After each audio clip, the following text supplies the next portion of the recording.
My mother would be outside my room and she'd say, "Go outside and play. What's the matter with you? Go outside and play." And I'd say, "It's boring out there." Type, type, type, type. I was definitely a weird kid. I can't really talk about my first big break because I never really had one. I was 9 years old when I started writing. I found this typewriter up in the attic and brought it into my room, and I would be in there for hours typing little joke magazines, typing little stories, typing. Why did I do that? I don't know. Maybe that was my first big break, discovering this whole thing. When I was a kid, there were these great gruesome horror comics.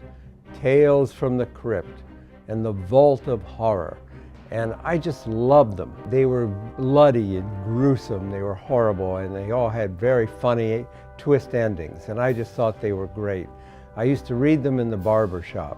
One day, I brought home a couple of them. I bought them, and my mother stopped me at the door and she said, "I'm sorry, you can't have these." And I said, "Why? What do you mean?" She said, "You can't bring these in the house, it's trash." I thought, oh, trash. This was this very important moment for me, I think. And this is a true story. I used to go to the barber shop to read these comics every Saturday. I'd get a haircut every Saturday. I had no hair when I was a kid, but I was very well read.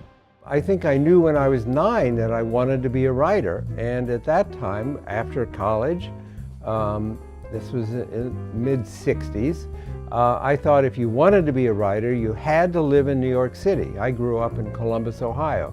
So right after college, I moved to New York and got an apartment in Greenwich Village, and I thought this is what you need to be a writer.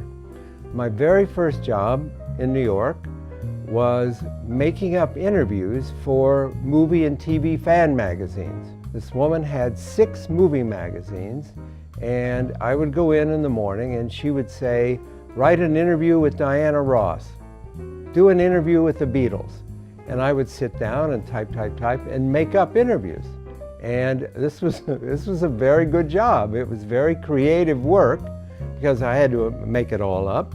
And I learned how to write really fast because I had to write 2 or 3 of them a day.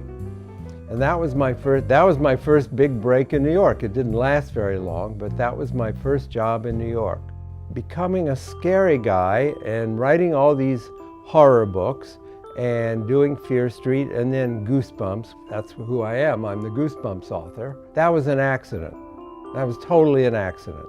And I always tell kids, young people, that, you know, mostly things that happen to you, it's an accident. You can't really plan a career. It almost always is an accident. I always just wanted to be funny. And I came to New York wanting to write funny books, and I did a humor magazine for 10 years for kids called Bananas.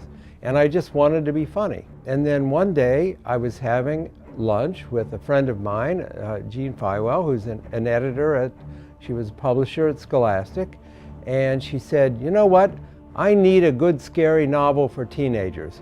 Go home, write a book for teenagers called Blind Date." And I was at that point in my career when you didn't say no to anything. I said, "Sure, no problem." I didn't know what she was talking about. What did she mean, a scary book for teenagers? But I said, "Yes, sure, I'll do it." And I went running to the bookstore to see what other people were doing and figure out what that would be. I wrote this novel, Blind Date, and it came out a while later. It was a #1 bestseller. And I thought, wait a minute, what's going on here? A year later, I did another one for Scholastic called Twisted. And it was a #1 bestseller.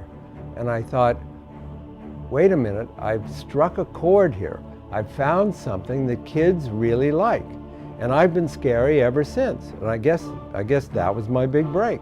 Oh, I did a terrible thing once. I was on a news program in Philadelphia. It was Sunday morning, and I was on this news show, and this woman, the anchor, said, "Well, what advice would you give to young writers?" And I said, "Well, we don't need any more writers. I think we have all the writers we need." And she was horrified. I mean, who would say a thing like that? I figured it was Sunday morning, right? No one was watching. But people do always ask me, and I always say I never give advice to young writers, because people who are going to become writers are like me. They know it. They know it at a very early age. And they don't need people telling them anything.